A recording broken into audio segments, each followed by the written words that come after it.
19세기 영국이 5대양을 지배하고 있을 때 이상하게도 많은 배들이 침몰되었습니다. 그 이유를 영국 정부가 나서서 조사를 해봤는데 결국 문제는 과적에 있었습니다. 사무엘 플림솔이라고 하는 사람이 이 사실을 철저하게 조사하고 난 후에 영국 의회에 하나의 법안을 통과시키게 됩니다.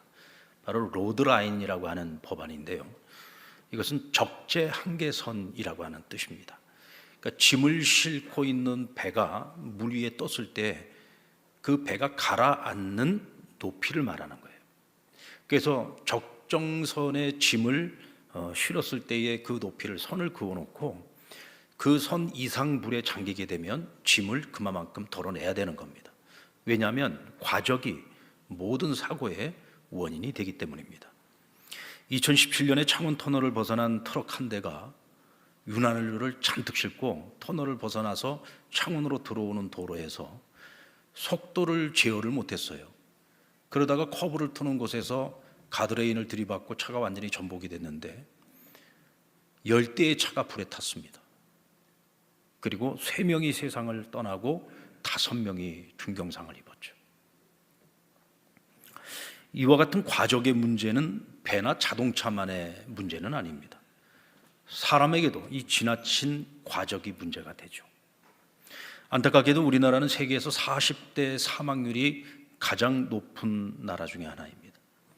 그 이유가 대부분이 이 과로사인 경우가 많다는 거예요. 어떤 노동의 양이 많아가지고 힘든 경우도 있지만, 특별히 우리가 한국의 우리 중년 가장들이 이 사회적으로나 가정적으로나 그들에게 주어진 어떤 그 짐이 너무 무거워요. 그 짐이 너무 무겁다 보니까 이걸 감당을 못 해가지고 병에 걸리거나 혹은 극단적인 선택을 하는 경우들도 많이 생깁니다. 그래서 이 40대 사망률이 가장 높은 나라가 대한민국이라고 하는 것이 우리를 슬프게 합니다. 그러므로 우리가 짊어지고 가야 할 이 짐의 한계라고 하는 것은 한계가 있다. 그래서 그 짐을 우리가 정해놓고 그 이상 넘어가는 짐에 대해서는 어떻게 해야 되느냐? 함께 나눠질 사람들을 찾아야 된다는 거죠. 그것이 가정이기도 합니다. 부부가 함께 나눠질 수도 있고 동료들과 함께 나눌 수도 있고, 어쨌든 간에 홀로 그 모든 무거운 짐을 다 진다라고 하는 것은 그 사람을 불행하게 만들 수밖에 없습니다. 일에 있어서 하나님의 법칙은 나눔의 법칙이고 동역의 법칙입니다. 하나님은 세상을 창조하실 때 성부, 성자, 성령 하나님께서 함께 이 세상 천지 창조를 하셨어요. 하나님은 한 분이십니다. 그런데 창세기 1장 26절에 보면은 하나님께서 세상을 창조하실 때 우리가 창조했다 그랬습니다. 우리의 형상을 따라 사람을 지었다고 했고 우리가 이 모든 것을 지었다라는 표현을 쓰고 있습니다. 그것은 삼위이신 성부, 성자, 성령 하나님이 한 분이신데 그분들이 함께 동역함으로써 세상을 창조하셨다라는 의미를 갖고 있죠. 하나님께서 첫사람 아담을 지으시고 남자가 혼자 독처하는 것이 좋아 보이지 않았습니다. 그래서 주님께서 아담을 잠재우시고 갈비뼈를 취해서 여자를 지으셨어요. 그리고 그 여자의 이름을 하와라고 지으셨습니다. 그리고 이 남자와 여자가 부부가 되어서 이 에덴 동산, 하나님이 그들에게 선물로 주신 이 아름다운 동산을 잘 다스리게 하셨습니다. 혼자서 다스리는 것 갖고는 안 되는 거예요. 그래서 부부가 되어 두 사람이 서로를 부족함을 채워주면서 서로가 그 짐을 나눠주면서 에덴 동산을 다스리게 했던 것입니다. 전도서 4장 9절로 12절에 보면 두 사람이 한 사람보다 나으면 그들이 수고함으로 좋은 상을 얻을 것이다 그랬어요. 두 사람이 한 사람보다 낫다고 했습니다. 한 사람, 뛰어난 한 사람보다 보통 사람 두 사람이 함께 힘을 합쳤을 때 훨씬 더 좋은 일을 이룰 수가 있고 더 큰 상을 받을 수 있다는 거죠. 혹시 그들이 넘어지면 하나는 그 동물을 붙들어 일으키려니와 홀로 있어 넘어지고 붙들어 일으킬 자가 없는 자에게는 화가 임한다 그랬습니다. 여러분, 우리가 살아가다 보면 넘어질 때 있죠. 쓰러질 때 있습니다. 내 힘으로, 나 혼자만의 힘으로 다시 못 일어나는 경우가 있습니다. 이럴 때 필요한 사람이 뭐예요? 옆에서 손잡아주는 사람이잖아요. 누군가가 옆에서 이렇게 세워주는 사람입니다. 적어도 우리가 인생을 살아가면서요, 정말로 진심 어린 마음으로 아무런 사심 없이 쓰러져 있는 나를 옆에서 붙잡아주고 이렇게 세워줄 수 있는 사람 한 사람은 있어야 돼요. 만약 내게 그런 사람이 없다 그런다면 참 그 인생 비참한 겁니다. 그러니까 오늘 성경이 뭐라 그랬어요? 그와 같은 자에게는 화가 임한다 그랬어요. 맞습니다. 누군가가 옆에서 도와줄 사람이 없으면 화가 임할 수밖에 없는 것이죠. 11절 12절의 말씀 보면 또 두 사람이 함께 누우면 따뜻하거니와 한 사람이면 어찌 따뜻하랴. 한 사람이면 패하겠거니와 두 사람이면 맞설 수 있나니 세 겹줄은 쉽게 끊어지지 아니한다. 여러분, 홀로 누워 있으면 추워요. 둘이 같이 있으면 따뜻하고. 둘도 강합니다마는 셋이 같이 힘을 합쳐서 함께 기도하고 함께 노력하면 못할 것이 없죠. 이 연합을 하고 함께하고 동역을 하는 것이 얼마나 중요한 것인지를 오늘 성경은 우리에게 가르치고 있는 것입니다. 모세가 광야길에서 이스라엘 지도자 노릇을 하는데 한계에 봉착을 했어요. 남자 장정만 70만입니다. 그러니까 남녀노소를 다 합치면 200만에서 300만 가까운 아주 굉장히 큰 한 민족이고 한 공동체인데 이 모세가 지도자라서 혼자서 그 사람들을 다 돌보는 거예요. 혼자서 그 모든 걸 다 다스렸습니다. 근데 그의 그 장인인 이도로라고 하는 장인이 있는데 이 사람은 뭐 비록 미디안의 족장이기는 했지만 그래도 한 공동체를 지도해 본 사람이잖아요. 근데 그 사람의 눈으로 가만히 보니까 이러다가는 우리 사회가 죽게 생겼어요. 너무 책임이 막중한데 그걸 누가 함께 나눠질 사람이 없는 거야. 그래가지고 모세에게 말합니다. 모세야, 너 지금 하고 있는 거 이건 잘못하고 있는 거야. 너 그러다 죽는다. 하나님께서 너에게 주신 그 리더십을 다른 사람들과 같이 나눠야 돼. 너에게 주어진 그 무거운 짐을 홀로 다지려고 하지 말고 그것을 지도자들을 세워서 그걸 같이 나눠. 오히려 그러면 이 이스라엘 공동체가 훨씬 더 건강해질 수 있고 훨씬 더 든든해질 수 있다. 그래서 모세가 그 이드로의 의견을 수렴을 해가지고 만든 제도가 뭐예요? 10부장 제도고 50부장 제도고 100부장 제도, 1000부장 제도를 만들게 된 겁니다. 그리고 이와 같이 중간 지도자들 일꾼을 세우는데 조건이 있어요. 기준이 있습니다. 그게 뭐냐? 능력 있는 사람들을 세워야 된다. 하나님을 두려워하고 진실하며 불의한 이익을 탐하지 않는 자들을 세워야 된다라고 모세가 말하고 있습니다. 여러분, 혼자는 안 됩니다. 혼자서 할 수 있는 것은 없어요. 제가 우리 상랑교회를 이끌고 나가는데 제가 혼자서 상랑교회 못 이끌고 나갑니다. 이 많은 성도들을 무슨 수로 다 이끌고 나고 어떻게 다 지도하겠어요? 그래서 우리 안에 제도가 있는 거죠. 당회라고 하는 제도가 있고 또 저를 옆에서 같이 보좌해주고 같이 도와주는 많은 교역자들이 있습니다. 그 교역자들이 함께 서로 여러 가지 짐을 같이 나눠지니까 가능한 거고 또 당회원들 또 우리 재직들이 함께 각 부서에서 각 분야에서 각자의 자기 일을 가지고 자기 달란트를 가지고 섬겨주기 때문에 이 상랑교회라고 하는 이 공동체가 건강하게 하나님의 일을 해낼 수가 있는 거죠. 오늘 본문에 보면 초대교회 사도들에게도 이 모세가 겪은 것과 비슷한 상황을 겪게 됩니다. 당시 예루살렘 교회는 그 수가 아주 짧은 시간에 폭발적으로 부흥을 이뤘어요. 베드로가 설교를 하면 한 번에 막 3,000명이 회개하고 돌아오고 5,000명이 회개하고 돌아왔어요. 그 숫자만 합쳐도 8,000명입니다, 여러분. 그것도 뭐 긴 시간 동안이 아니에요. 아주 짧은 시간 동안. 그러니까 당시 예루살렘 교회 성도의 수가 한 몇 명 정도 될까 이 도무지 가늠이 되지 않습니다. 굉장히 많은 수였다는 거죠. 그런데 그 많은 성도들을 하나의 공동체를 이루어갖고 나가는데 12사도가 그 모든 걸 다 감당을 했습니다. 말씀을 가르치고 기도하고 전도하는 일뿐만 아니라 구제하고 봉사하고 섬기고 살피는 일까지 사도들이 그 모든 걸 다 한 거예요. 그래서 오늘 초대교회 어떤 일이 발생했다고 했습니까? 히브리파 과부가 있고 헬라파 과부들이 있는데 교회가 그들을 구제를 해요.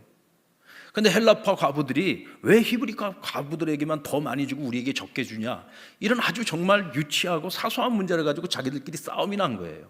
근데 여기에 12사도가 휘말려 가지고 너무 기가 막히는 거죠.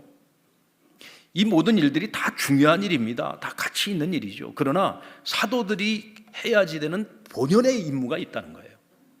가장 우선순위가 되는 일들이 있죠. 가르치는 일이죠. 기도하는 일이죠. 전도하는 일이죠. 그런데 이런 여러 가지 많은 교회 안에 일어나는 사소한 많은 문제들을 다 사도들이 감당을 하다 보니까 이게 너무너무 스트레스도 많고 일이 효율적이지는 못하는 거예요. 그래서 교회가 함께 기도하면서 머리를 싸매고 고민을 한 것이 7명의 집사를 세우는 것이었습니다. 그래서 7명의 집사에게 안수를 주고 그들에게 이 사도들이 감당하던 여러 가지 교회를 섬기는 많은 사역들을 그들에게 넘기게 됩니다. 그리고 사도들은 자신의 그 본연의 임무에 최선을 다한 거죠. 그렇게 되면서 교회가 어떻게 날마다 흥왕하여 성장해 나가기 시작했고 폭발적으로 부흥하기 시작했다는 것입니다. 그런데 오늘 7 집사를 세우는 과정에서 3가지 기준을 세웠어요. 사도행전 6장 3절 말씀 같이 한번 읽어볼까요? 시작. 형제들아 너희 가운데서 성령과 지혜가 충만하여 칭찬받는 사람 7을 택하라. 우리가 이 일을 그들에게 맡기고. 자, 오늘 그 3가지를 보면 첫 번째 성령 충만한 사람이어야 되고, 두 번째 지혜가 충만해야 되고, 세 번째 사람들에게 칭찬을 듣는 사람들이어야 된다. 오늘 이 3가지 기준에 합당한 사람을 일꾼으로 세웠다는 것입니다. 여러분, 그만큼 일꾼을 세우는 것은요 쉽지 않은 일이고 힘든 일입니다. 그래서 분명한 기준을 놓고 이 기준에 합당한 이들을 또 모든 성도들이 다 같이 공감할 수 있는 사람을 세웠다는 거죠. 그리고 오늘날에 이르기까지 교회의 일꾼을 세움에 있어서 이 기준은 변함이 없습니다. 자, 그렇다면 먼저 성령 충만한 사람은 어떤 사람입니까? 저와 여러분 안에는, 우리가 그리스도인으로 살아갈 때 우리 안에는 모두가 다 성령님이 계세요. 하나님이 보내신 하나님의 영이신 성령이 우리 안에 내주하고 계십니다. 근데 어떤 사람은 성령님이 나와 함께 동거하는 것이 너무 불편해. 왜 성령이 기뻐하시는 생각을 하지 않고 늘 성령님의 마음을 근심케 하고 불편하게 하는 행동을 하면서 살아간단 말이에요. 그러면 그 안에 성령님이 계셔도 이 성령님이 기쁘지 않아요. 즐겁지 않아요. 함께 동행하는 것이 아주 불편해요. 우리는 그런 사람을 보고 성령 충만하다고 얘기하지 않습니다. 굉장히 불편한 거죠. 근데 생각하는 것이나 말하는 것이나 행동하는 것이나 모든 면에 있어서 하나님을 가까이 하고 성령님이 기뻐하시는 삶을 살아가요. 그러면 성령님께서 나와 함께 동행하시는 것이 기쁘고 즐겁고 행복한 거예요. 여러분, 우리가 여행을 해도요 아무리 좋은 곳을 가더라도 친한 사람하고 가야지 재미있잖아요. 불편한 사람하고 가면 재미없습니다. 우리가 일평생 성령님을 내 안에 모시고 성령님과 동행을 하는데 불편한 동행을 해보세요. 그것처럼 괴롭고 힘든 거 없습니다. 성령님은 모든 것을 다 감찰하십니다. 내 안에서는 모든 걸 다 알고 계시고 다 보고 계세요. 그러니 내가 성령의 뜻에 맞게 하나님의 뜻에 합당하게 살아가지 않으면 우리 자신이 성령님과 동거하는 것이 얼마나 불편한 일이겠습니까? 그러니까 성령님과 함께하는 것이 기쁘고 즐거운 사람이 성령 충만한 사람이요, 성령님께서 함께하기를 기뻐하는 사람이 성령 충만한 사람인 거죠. 야고보서 4장 7절로 10절에 보면 마귀를 대적하라, 그리하면 하나님이 너희를 가까이 하실 거라 그랬어요. 그리고 분명하게 하나님 앞에서 뜻을 정하라고 했습니다. 하나님 앞에서 뜻을 정하여 너희의 마음을 성결케 하고 하나님 앞에서나 주 앞에서 너희 자신을 낮추라 그랬어요. 여러분, 이것을 종합적으로 우리가 생각을 해보면요 하나님을 두려워할 줄 알아야 된다는 겁니다. 하나님을 두려워할 줄 아는 사람이 성령 충만한 사람이에요. 여러분들 하나님의 눈을 의식하면서 살아가십니까? 내 안에 계신 성령의 눈을 의식하면서 살아가시나요? 오늘날에 믿는 사람들이 세상에서 좋은 소리 못 듣고 욕 먹고 사는 이유가 뭘까요? 하나님을 두려워하지 않아서 그래요. 우리가 하나님 앞에서 살아가면서 하나님이 싫어하는 일들을 어떻게 이렇게 자연스럽게 하면서 살아갈 수 있습니까? 그러니까 세상에서도 욕 먹고 사는 겁니다.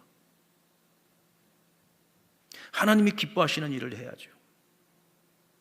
하나님을 두려워할 줄 알아야 우리가 불의한 이익을 탐하지 않고 정직하게 살아갈 수 있는 거예요. 하나님께서는 그와 같이 깨끗한 그릇들을 들어서 사용하시고 그와 같은 이들과 동역하는 일을 기뻐하십니다. 바로 이와 같은 사람들이 성령 충만한 사람이요, 또한 하나님께서 기뻐하시는 일에 충성스러운 사람이 성령 충만한 사람입니다. 여러분들 7 집사 가운데 한 사람이 스데반은 유대인들에게 복음 전하다가 돌에 맞아 죽었습니다. 그는 집사로서 집사에게 주어진 그 직분 열심히 감당하면 돼요. 그런데 그는 주의 복음을 전하다가 돌에 맞아 죽은 겁니다. 왜 그랬을까요? 주의 복음을 전하는 일은 집사가 됐든 목사가 됐든 장로가 됐든 누가 되었든 그리스도인이라면, 하나님의 자녀라면 누구나 할 것 없이 마땅히 감당해야 되는 것이 복음을 전하는 일이에요. 그리고 이 복음 전하는 일은 그 어떤 것보다 우선하는 일입니다. 그러니까 내가 목숨을 내거는 한이 있더라도 복음 전하는 일에는 내가 최선을 다해야 되는 거죠. 그래서 최선을 다하다가 돌에 맞아 죽은 겁니다. 그는 언젠가는 내가 이렇게 될 줄 알았던 것 같아요. 그러니까 마지막에 돌에 맞아서 세상을 떠나는 그 순간에 그의 얼굴이 마치 천사와 같다 그랬습니다. 우리가 이 말씀 앞에서 한번 생각을 해봐야 됩니다. 예배 생활도 제대로 못하는 내가 순교할 수 있을까요? 기도 생활도 제대로 못하는 내가 순교할 수 있겠습니까? 헌금 생활 하나도 내가 정직하게 못하는 내가 과연 순교할 수 있겠어요? 내가 이렇게 오랫동안 신앙생활을 하면서 살아왔는데 누구한테 전도 한번 해본 적도 없고 한 영혼도 구원해 보지 못했다면 과연 내가 순교할 수 있겠습니까? 여러분, 이 순교자의 신앙이라고 하는 것이 어느 날 갑자기 이루어지는 게 아닙니다. 평상시에 기본에 충실한 사람, 하나님과의 관계 속에서 기본적으로 내가 마땅히 믿는 사람으로서 마땅히 내가 행해야 되는 일에 최선을 다하고 성실하게 믿음 생활을 하는 사람들이 어느 날 내게 그 순간이 왔을 때 죽음도 강구하고 그 길을 걸어갈 수 있는 거예요. 그때 가면 다 할 수 있겠지. 천만의 말씀입니다. 여러분, 신앙생활 건너뛰게 하려고 하지 마세요. 모든 신앙생활에 딱 과정이 있는 거예요. 그 과정을 통해서 우리의 믿음이 조금씩 성장하고 자라가는 것이지 어느 날 하루아침에 그렇게 우리 믿음이 아주 좋아지거나 그러지 않습니다. 기본을 지킬 줄 아는 사람, 하나님을 가까이 하는 일에 평상시에 늘 힘쓰는 사람, 하나님이 기뻐하시는 일을 하고자 힘쓰는 사람, 바로 이와 같이 하나님께 충성하는 사람이 성령 충만한 사람인 것. 하나님께서 이런 일꾼들을 세우시고 이런 일꾼들을 찾으시고 오늘 이 땅을 살아가는 모든 그리스도인들이 이와 같이 성령 충만한 삶을 살아가기를 원하시고 바라시는 겁니다. 그리고 지혜가 충만한 사람이에요. 여러분, 세상의 지혜와 하나님의 지혜 다릅니다. 세상의 지혜는 세상에서 배운 지식과 그리고 경험을 토대로 하죠. 그럼 하나님이 주시는 지혜는 뭐냐? 하나님의 말씀과 믿음에 순종을 하는 사람들이 하나님 보실 때 지혜로운 사람들입니다.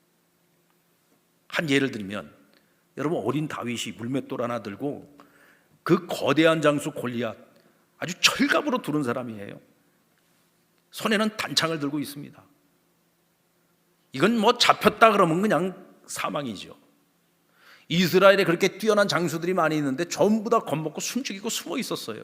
근데 이 어린 다윗이 물맷돌 하나 들고 가면서 얼마나 큰 소리 치면서 나갔습니까? 아마도 세상 사람들은 그 모습 보면 그럴 거예요. 아유, 제가 아주 그냥 죽으려고 작정을 했구나. 어리석고 미련해도 참 한도 끝도 없이 미련하구나. 제가 아주 겁이 없구나. 뭐 그런 생각하지 않겠습니까? 그런 다윗을 보면서 지혜롭다고 생각하지 않을 겁니다. 여러분, 대체 이 다윗의 이 무모함과 그 용기는 어디에서 나온 걸까요?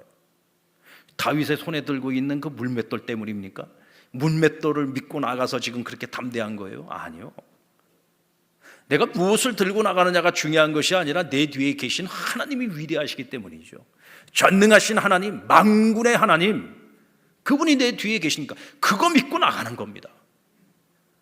성경은 그와 같은 믿음을 가리켜서 지혜라고 말합니다.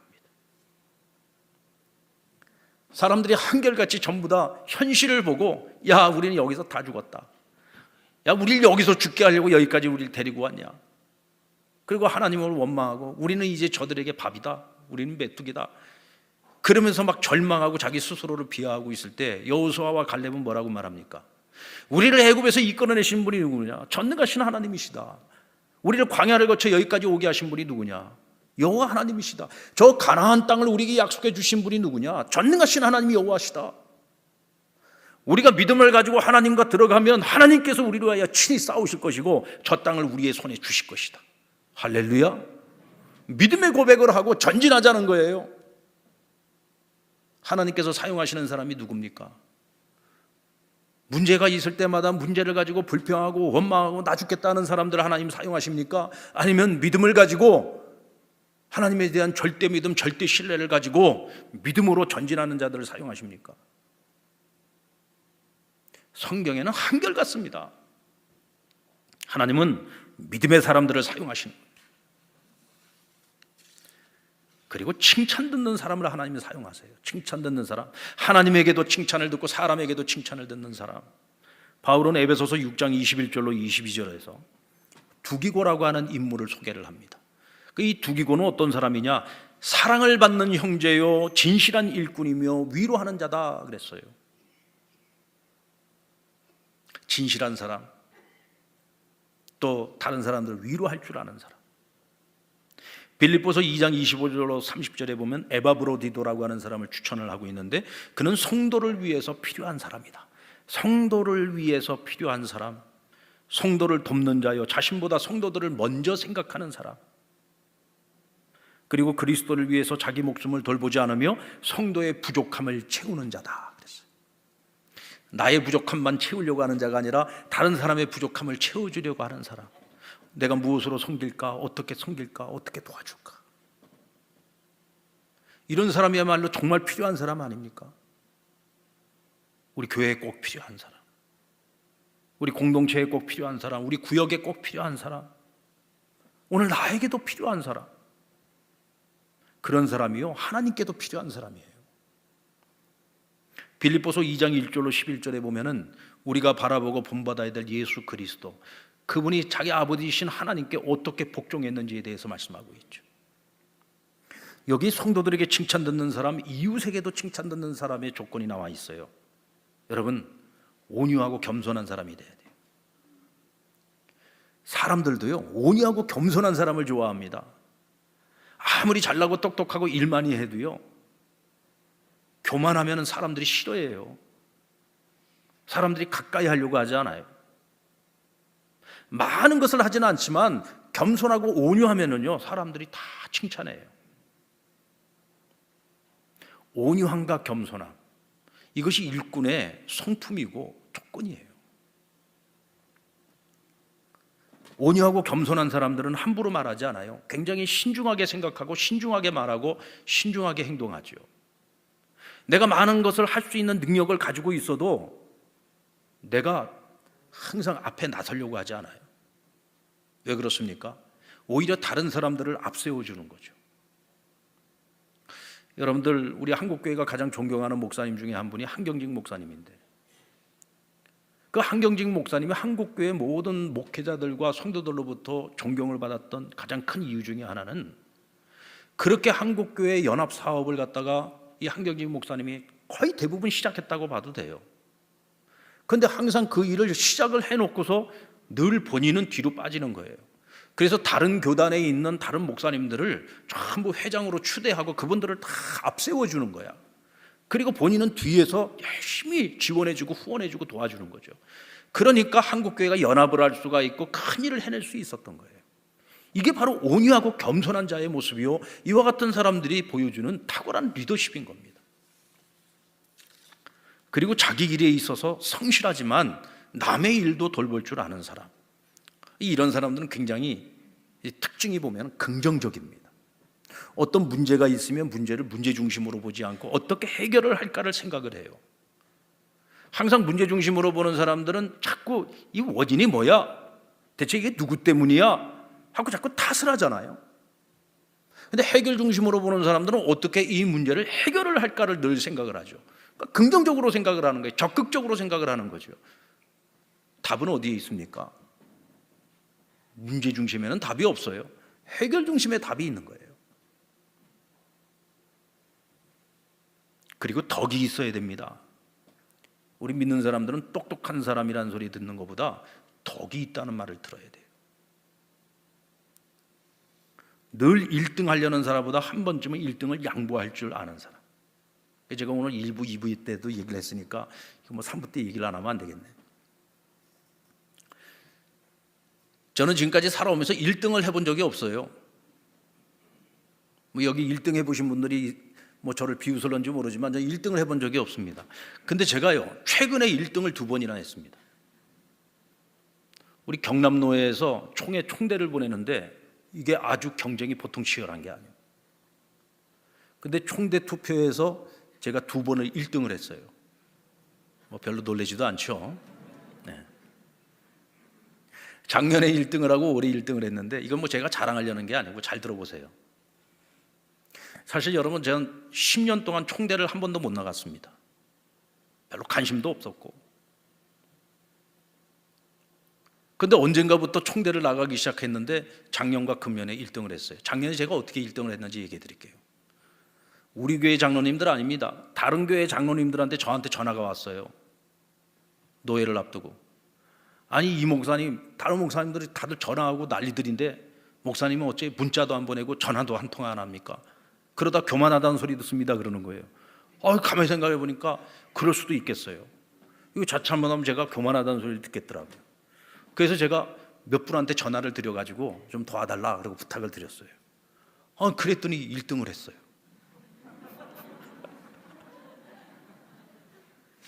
근데 더 재미있는 건 1등을 딱 하고 나니까 또 그 장로님들한테 전화가 왔어요. 목사님이 1등을 하면 어떻게 합니까? 그러는 거예요. 그걸 뭐 내 마음대로 됩니까? 왜 1등을 하고 그럽니까? 1등 하면 견제받습니다 그러는 거예요. 그래서 제가 이번에 또 1등 할까봐 전화 한 통화도 안 했어요. 전화 한 통화도 안 했더니 또 1등을 했어요. 사실 여러분 1등을 한다는 게 그게 좋은 게 아닙니다.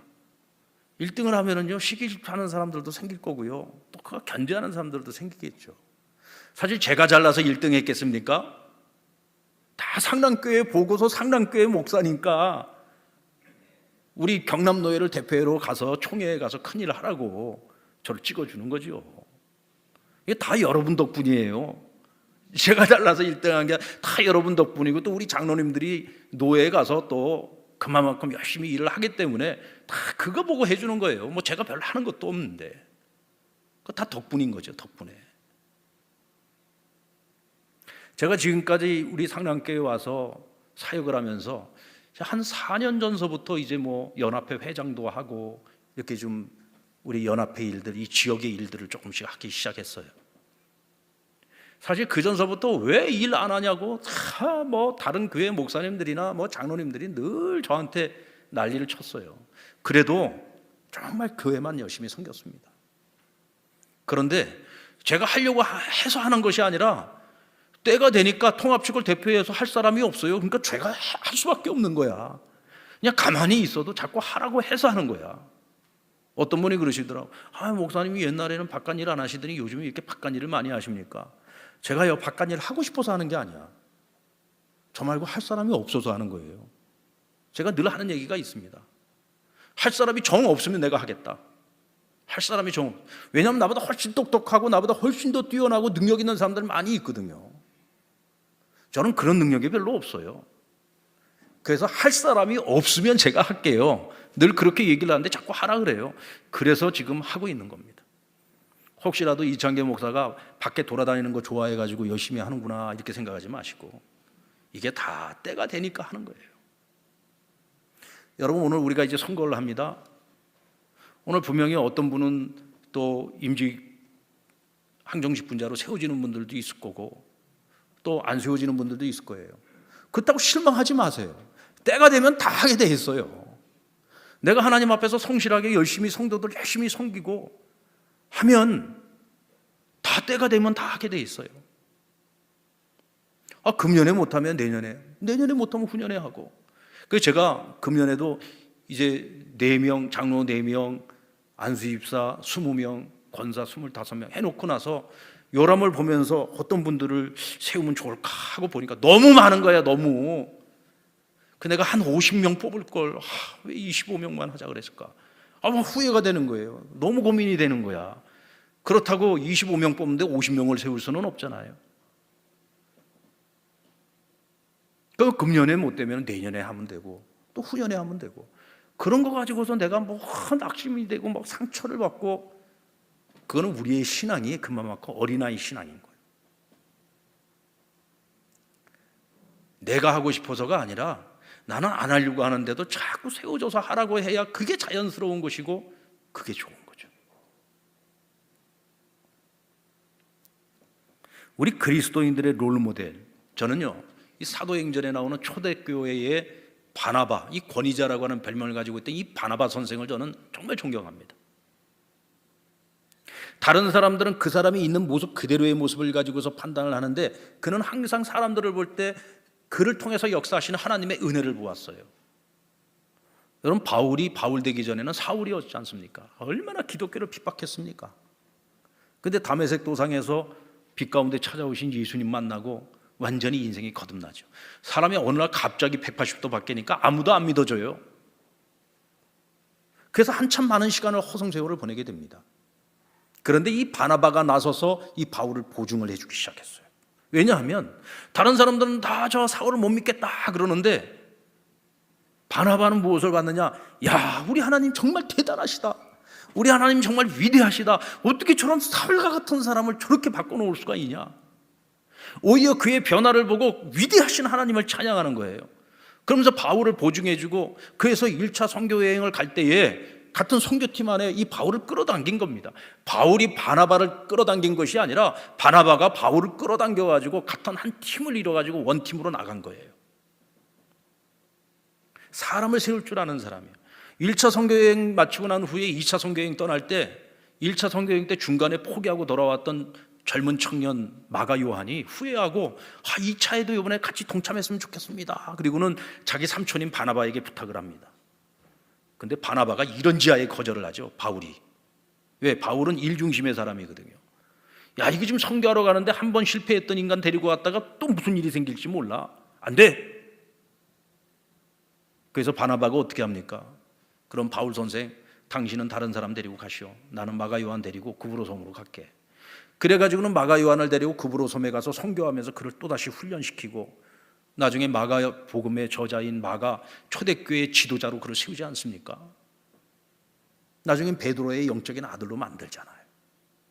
사람을 만들 줄 아는 사람, 사람을 세울 줄 아는 사람, 그게 바로 바나바였습니다. 처음에는 이 선교팀의 리더가 누구였느냐? 바나바였어요. 그래서 성경을 잘 보시면은 바나바와 바울, 바나바와 바울. 근데 구브로 섬에서의 사역을 끝내고 난 그 이후에는 바울과 바나바로 바뀝니다. 이 리더십이 그쪽으로 넘어간 거예요, 바울에게로. 얼마든지 야, 내가 이 선교팀의 리더야 라고 주장할 수 있었겠지만 구브로 섬 사역을 하면서 야, 이 하나님이 바울에게 대단한 능력을 주셨어. 탁월한 리더십을 주셨어. 바울이 이 선교팀의 리더가 돼야 되겠다. 기꺼이 넘깁니다. 조금도 그것을 아쉬워하거나 아까워하지 않았어요. 그런 바나바와 등질 일이 뭐가 있겠습니까? 그런 바나바와 다툴 일이 무엇이 있겠어요? 우리 그리스도인들은요, 이와 같이 덕이 있는 사람이 돼야 됩니다. 그래야 하나님이 쓰시기에 좋은 사람인 거예요. 우리는 그런 사람들을 하나님 몸된 교회의 일꾼으로 세워야 됩니다. 온유하고 겸손하고 좋은 성품, 사람들을 인정해주고 칭찬해주고 격려해주고, 또 일을 안 하려고 하는 사람들도 잘 설득해서 함께 기쁨으로 그 일을 해낼 수 있도록 동기를 부여해 줄 수 있는 사람. 사실 이 세 가지 조건에 합당한 사람이 우리 상남교회 교인들 가운데 있을까요? 아니, 목사들 가운데 있을까요? 저는요, 이 기준에다가 저를 맞춰보니까 아이고야, 이건 뭐 택도 없어요. 어쩌면은 오늘 우리를 하나님께서 직분을 주시고 하나님을 섬기도록 해주시는 건 전적인 하나님의 은혜입니다. 이 세 가지 기준은 하나님께서 세워주시는 일꾼들이 지향해야 하는, 우리가 그런 모습으로 살아가기 위해서 우리가 열심히 노력해야지 되는 하나님이 우리에게 보이신 목표치예요. 성령 충만한 사람이 되고 지혜로운 사람이 되고 성도들에게 칭찬 듣는 그런 일꾼이 되기 위해서 우리 모두가 힘써야 되는 거죠. 이미 항정직 분자로 교회를 섬기고 있는 분들이나 재직 회원들이나 우리 일반 성도들이나 목사나 모두가 다 같이 이 기준을 향해서 우리가 부단히 노력해 나갈 때 이 교회 공동체가 더 건강해질 수 있는 거죠. 오늘 저희들이 2시에 모여서 우리 일꾼들을 세울 겁니다. 오늘 우리 허남성 장로님은 너무 자세하게 설명을 많이 해주셔서 내가 또 얘기할 필요가 없어요. 이것만 말씀드릴게요. 오늘 이 자리에 와가지고 요람 보고서 찾아가지고 이름 적으려고 하지 마시고 그러다 보면은 가나다 순인데 저 시읒 성씨 가지고 있는 사람들은 보지도 못하고 끝나요. 오늘 집에 가셔서 요람 딱 펼쳐놓고 또 여러분들이 평상시에 생각하셨던 분들이 있을 거야. 그분들을 하나 메모를 다 적으세요. 메모를 딱 메모지에다가 딱 적고, 그리고 나머지 그 숫자를 채워야 되잖아요. 평상시에 내가 잘은 모르지만 참 열심히 섬기고 봉사하고 평상시에 뭐 인격적으로나 성품으로나 여러 가지 면에서 본이 되시는 분들, 좋은 분들을 잘 기도하면서 분별을 해가지고 우리가 4명, 20명, 25명이니까 정확하게 딱 그 인원만큼 딱 적어서 가지고 오세요.